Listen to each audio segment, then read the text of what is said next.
Hello everybody, Jim here. Welcome back for another edition of More Games. And today, oh boy, what a great episode. As you can see here, I got a nice big stack of boxed Famicom games to show off. Recently I've been out filming some more game hunts. Trying to kill two birds with one stone. One, get some videos made, and two, pick up games for people who are paying for games. And so it's been pretty productive this past month, so I got some videos, some game hunting videos, brand new stuff on the way. But in the meantime, we get to do some fun pickups, talk about some games today.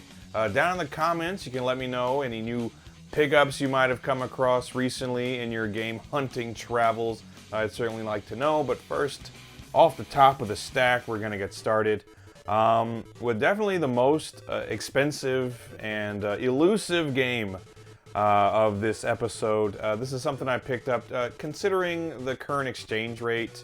I'd say I picked it up for a fraction of what you would see it for, like on eBay or something, but still not a cheap game by any stretch of the imagination. It is Nekketsu Street Basket. And I think the subtitle is Gambare Dunk Heroes. This game is awesome.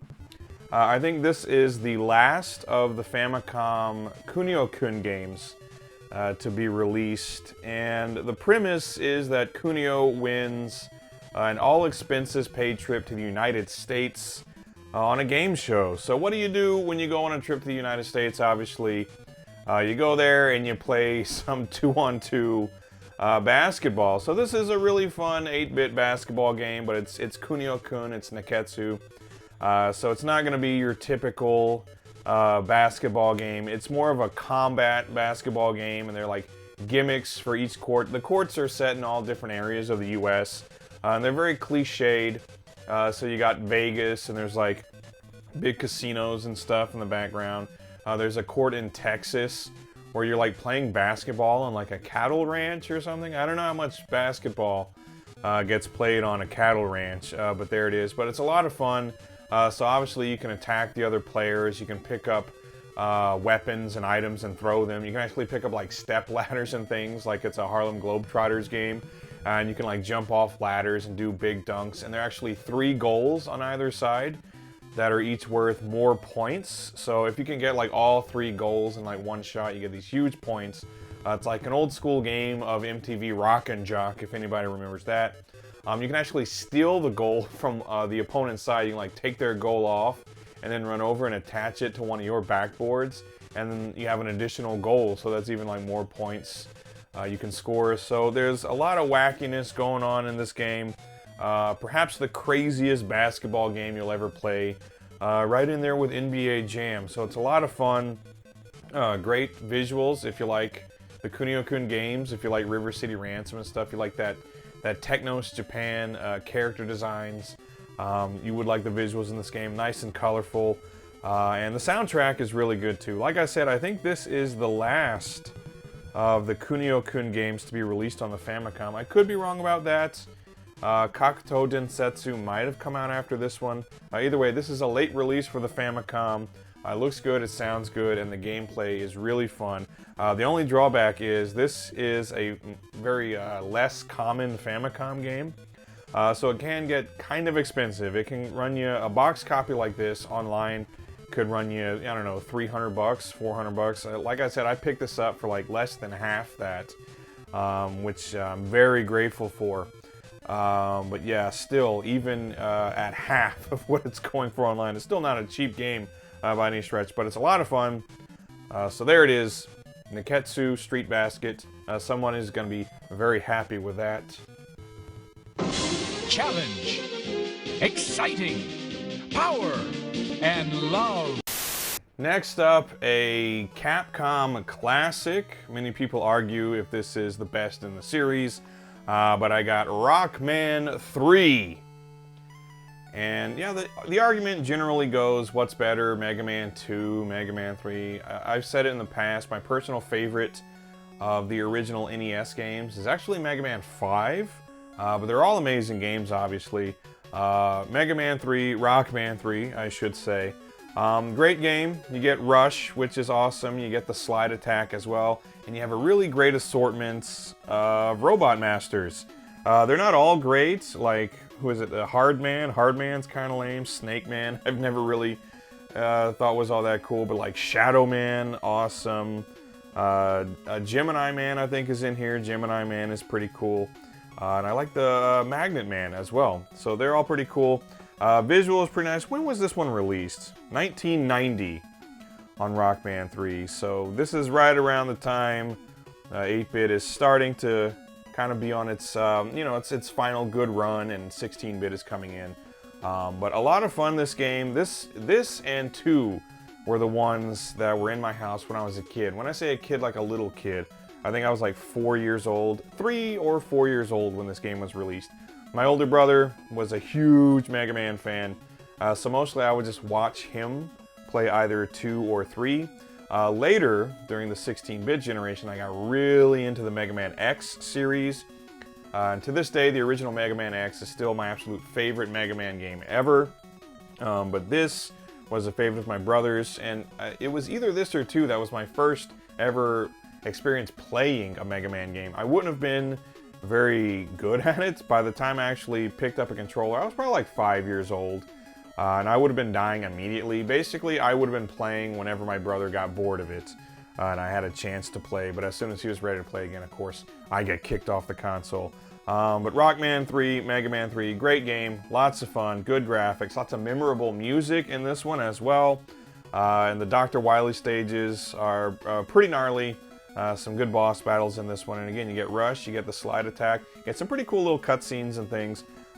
So this was great. Kind of a, yeah, people argue 2 or 3, I say 5. Whatever, it's your personal preference. You can tell me down in the comments what's your favorite of the 8-bit Mega Man games. But I think it's kind of hard to argue that they're not all, you know, totally kick-ass games. But anyway, what am I saying? Rockman 3, Dr. Wily no Saigo. The end of Dr. Wily, which that was, it's kind of like Friday the 13th, right? When they were like Friday the 13th Part 4, the final chapter, and then like 5 sequels later, it's like the final Friday, and then there are more sequels after that. The end of Dr. Wily in Part 3, I really don't think so. Anyway, still an awesome game, Rockman 3, and yeah, boxed, everything. There's some, you know, a little bit of damage because the original price sticker was on there. Someone tried taking it off. I mean, this, you know, 1990, so this is a 34-year-old game. I'd say it looks okay for its age, kind of like me. But yeah, Rockman 3, Dr. Wily no Saigo, awesome game.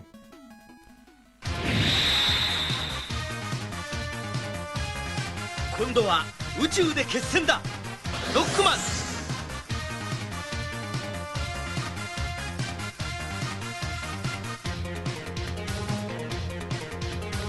ロボット犬ラッシュを従え、さらにパワーアップ。ファミコンソフトロックマン3ドクター・ワイリーの最後、近日発売予定。カプコン。 Next up, another Capcom classic from 1990, as a matter of fact. Box is a little ratty, but that's okay. That can be forgiven. Japanese, Wanpaku Daku Yume Boken, sorry. Wanpaku Daku Yume Boken, or as we know it, Ducktales. Yeah, this game is awesome. Very easy game. But still very fun, especially when compared to like the Mega Man games and stuff. This was such a much easier title. But then again, it's DuckTales. It was like a kid's, you know, Saturday morning cartoon. So, you know, someone like my age at the time, like 5, 6-year-old kids, probably would have been really interested in playing this one. So very simple premise, just a handful of stages to go through. I think half a dozen altogether. You're Scrooge, you bounce on bad guys with your cane, you break blocks with it, you find little treasures and things to build up your score. And that's it. There's a boss at the end of each stage, and it's a fairly leisurely, easy playthrough. You can finish it in what, like 30 minutes maybe? I mean, speedrunners will obviously finish it in like 5 minutes. But if you're just like playing a normal playthrough, you go through it at a normal pace, whatever, you can finish this game in like half an hour. Same with DuckTales 2. I actually think I like DuckTales 2 a little bit more.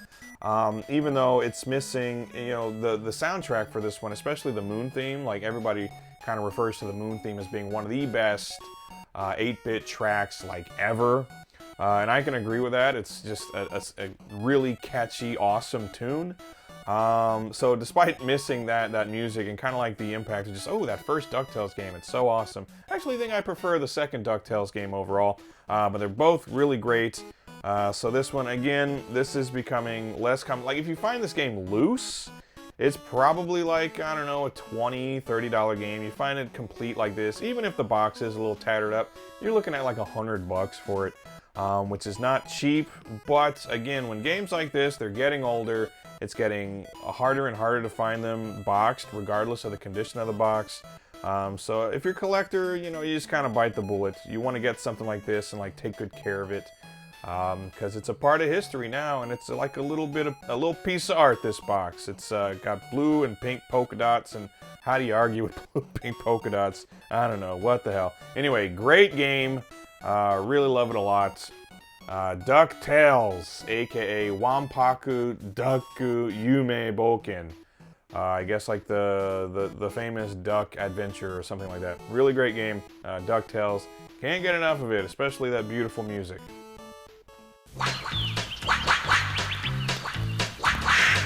みんなで仲良くわんぱくダック夢冒険 Next up, 1989 on this one. One of my favorites, either NES or Famicom games, it doesn't matter.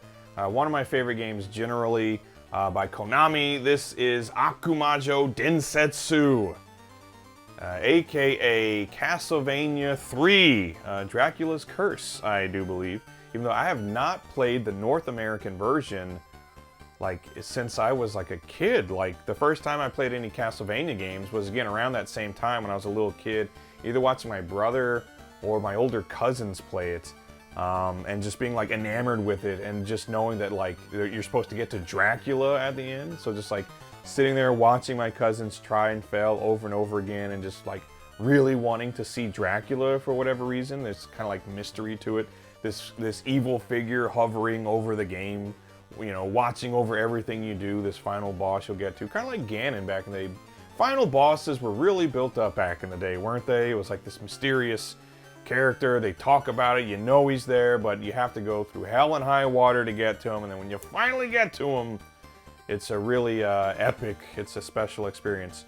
Anyway, Akumajou Densetsu, more or less the same game as the NES game, except for a couple of things. One is that the Famicom game employs, and I forget the exact name of it, but it's an additional sound chip in the cartridge itself that gives the game, like, the sound quality a nice boost. So the Famicom version actually sounds better than the NES version, so that's very nice. And also, this lacks the censorship, which wasn't very much. I think it's some like religious iconography, maybe a little bit of blood, I'm not sure. Anyway, I love this game. You're playing as, in the Japanese version, it's Ralph, actually, Ralph Belmont, or Trevor Belmont in the NES version, and you can pick up your companions, and that's really cool. You can pick up Alucard. Alucard's awesome. Sypha is usually the one that I go with, but very cool because, I mean, Castlevania 2 was kind of like an adventure you could explore and everything else. This was kind of like the best of both worlds, where it's just a straightforward side-scrolling action platformer, but there are branching paths you can take. It'll, you know, change your experience a little bit during each playthrough, get a different character. The experience is different if you're playing as Sypha, if you're playing as Alucard or Grant. They have different powers and things, so that's a lot of fun, but still a very difficult game, hyper challenging, a lot of great boss battles. Dracula in this one is a tough bastard, there's no doubt about that. But all around, though, this game is just great. The visuals for the time are absolutely excellent. The soundtrack is fantastic. Again, one of the best 8-bit soundtracks ever, made all the better if you're playing the Famicom version, and just a lot of fun. This was like a big step up, like Castlevania 2 being the black sheep. If you just went straight from the original Castlevania to Castlevania 3, or just from Akumajou Dracula to Akumajou Densetsu, it's this huge jump up in quality. It plays better, it looks better, it sounds better. Just all around an amazing sequel. One of the best sequels ever, if you ask me. So it's really great. Again, another one that's getting like a little more expensive these days. It's not as uncommon as like Nekketsu, Dunk Heroes, or maybe even Ducktales or something. But still becoming less and less common. So loose carts, again, probably in the neighborhood of 20 or 30 bucks. Complete copies running you probably around 100 bucks. And this one, the one I got here, it's not too bad. There's a little bit of damage to the box here and there, but the cover art still looks nice. The box itself is in pretty good shape, so I'm happy with that. And it's complete, it's got the manual, it's got everything with it. So that is awesome. And the game itself is awesome. Someone's going to be really happy with that. So yeah, Akumajou Densetsu, amazing game. Again, happy to find this on my travels and to play it a little bit before I send it out to anybody. Because I got to test it out, you know, got to play myself some. That's kind of like the joy of this. Like, even if I'm going to send a game out, I mean, really, the responsibility falls on me to test it out. So I get to play some really fun games in the process of making these videos and sending people's games out. But yeah, Akumajou Densetsu, one of the all-time greats.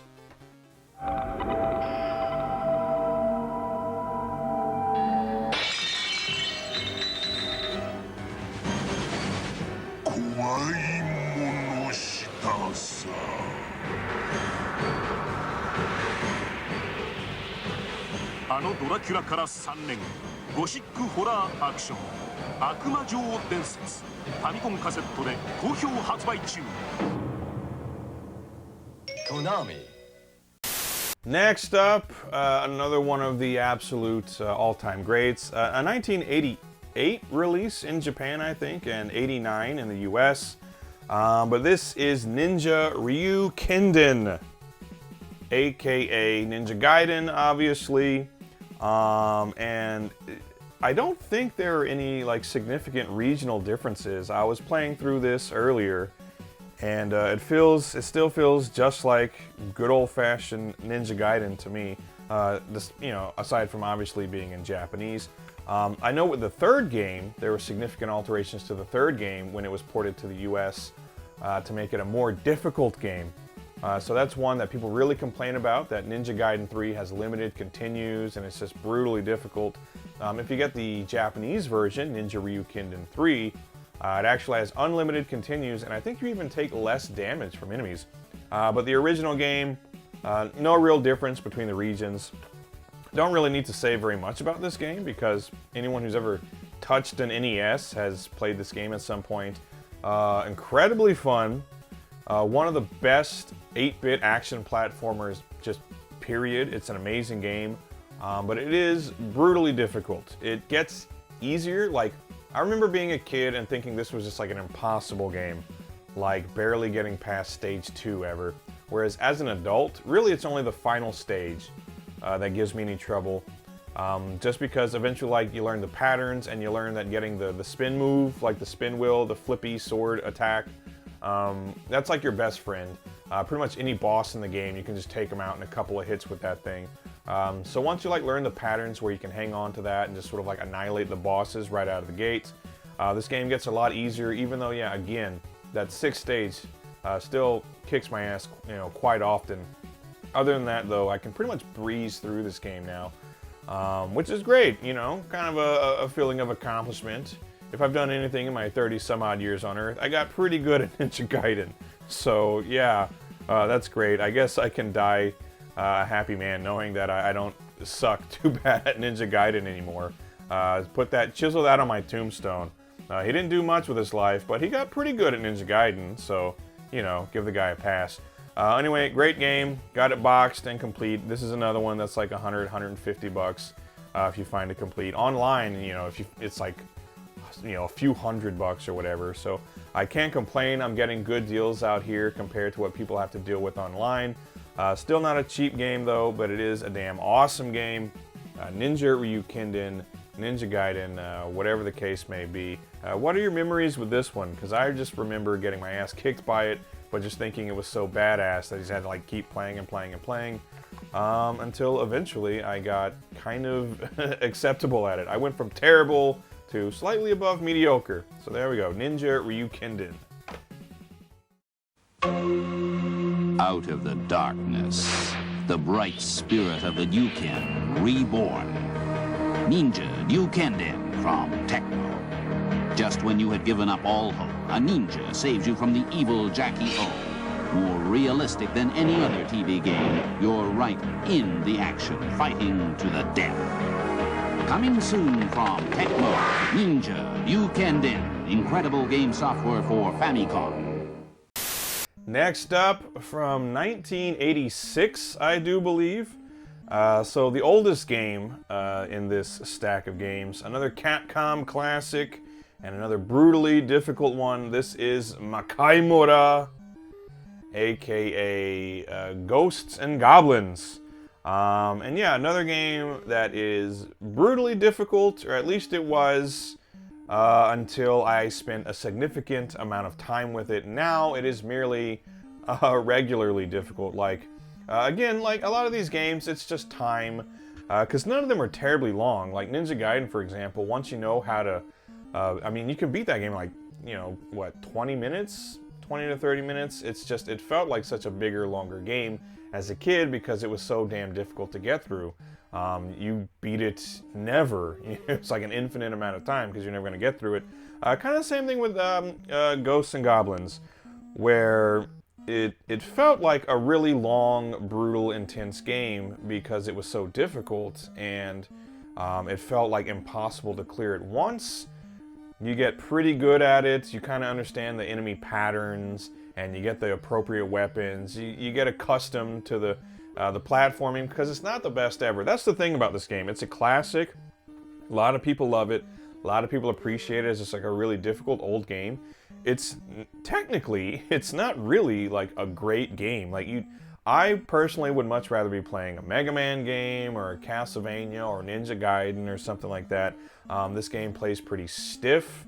You're really outmatched, and it is like pretty cheap and unfair. You really have to figure out how to cheap the game. But once you figure that out, it's not that especially difficult, I guess. It goes from being like an impossible game to being merely a challenging game. But it takes a long time to figure it out. Watching YouTube playthroughs helps a lot, though. Like when you can watch someone who's much better at it than you, and then see what they're doing, and then you go back and give it a shot and try those same things. You're not going to replicate their gameplay perfectly, especially at first. You're going to be like struggling with like, how did he do that? How did he do that? But over time, these games become much more enjoyable once you actually know what you're doing. And it doesn't feel like such a brutal impossibility. It's not quite as frustrating at that point. But anyway, still, classic game. Many people would consider it to be one of the all-time greats. And it's pretty rad. I won't say it's one of the all-time greats, but it's a game I do still like quite a lot. And just having this box copy is excellent. The artwork on the front is actually pretty cute. It's not like the greatest artwork I've ever seen. Some of these early Capcom games on the Famicom, actually, the artwork wasn't great. It got better over time. This is another one where when you find it loose, it's not, you know, really terribly expensive, maybe like 15 bucks or something. You find a box copy like this, maybe in the range of like 80 bucks, between 80 and 100. And again, this game is like pretty old. It's older than I am, I think. So to find it complete in any condition is nothing short of miraculous. But there you go, Makaimura. Old-timey, difficult, but very fun game. Charming, I guess would be the word. Charming graphics and sound. Capcom games got a lot better in the years following this, but this was like kind of a good jumping off point. Like this and like 1942, stuff like that. The early Capcom games, Sun, they have a certain charm to them, but again, they don't hold a candle to like stuff that came out later. But still pretty cool, and you can't argue with that kind of crude, but also kind of cute box art there. But yeah, Makaimura, Ghosts and Goblins, pretty damn cool.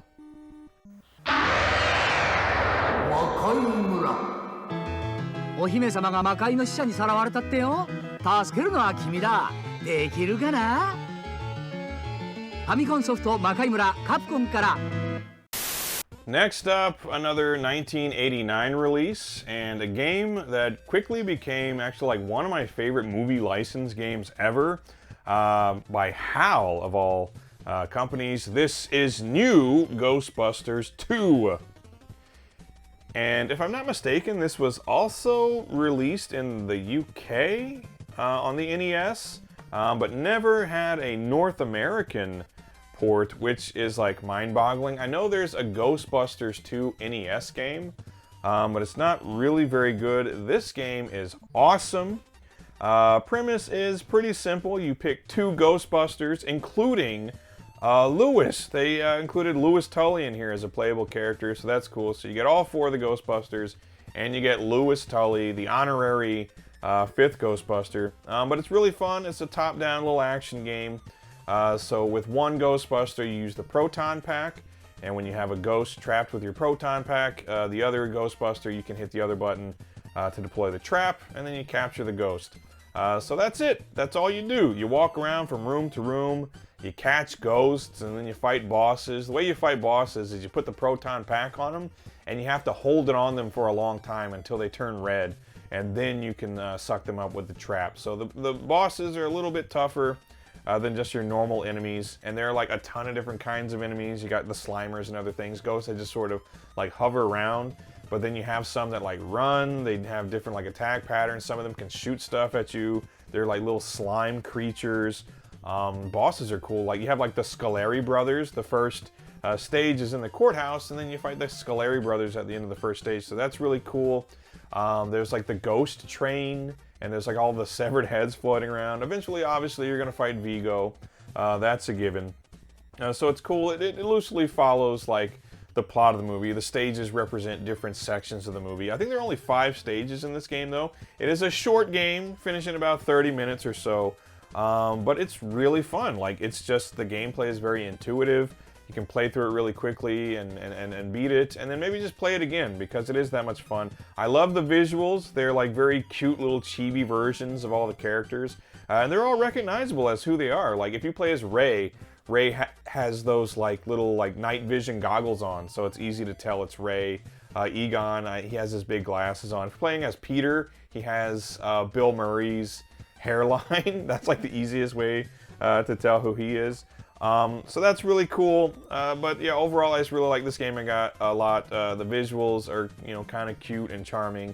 And the soundtrack is pretty damn good too. It even includes like 8-bit chiptune versions of some of the licensed music from the movies. So like one of the Bobby Brown tracks, I think it's called We're Back, that's in here. And then Glenn Frey, he's got a song on the Ghostbusters 2 soundtrack. I think it's called Flip City or something, but that's also here. Flip City plays when there's like the big montage of like the ghosts and, you know, terrorizing the city.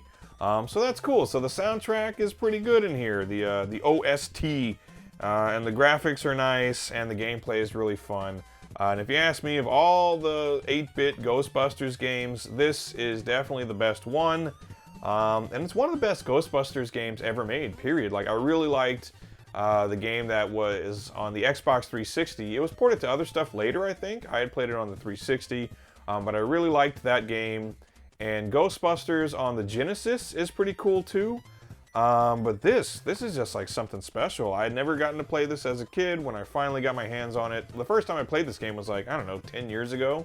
But I was immediately like, wow, this is really cool. I like this a lot. So great game. Another one that's becoming more expensive though, especially if you find a box like this.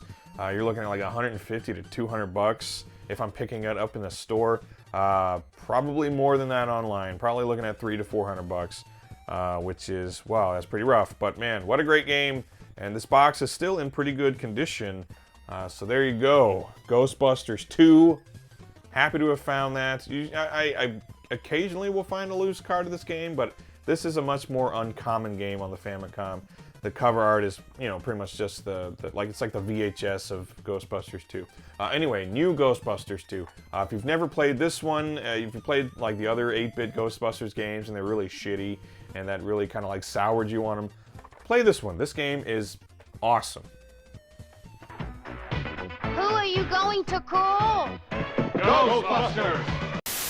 Okay, finally, last but not least, speaking of movie license games, in my opinion, one of the best movie license games, not just on the Famicom or NES, but just like ever This is one of my favorite NES and Famicom games, period. It is Batman.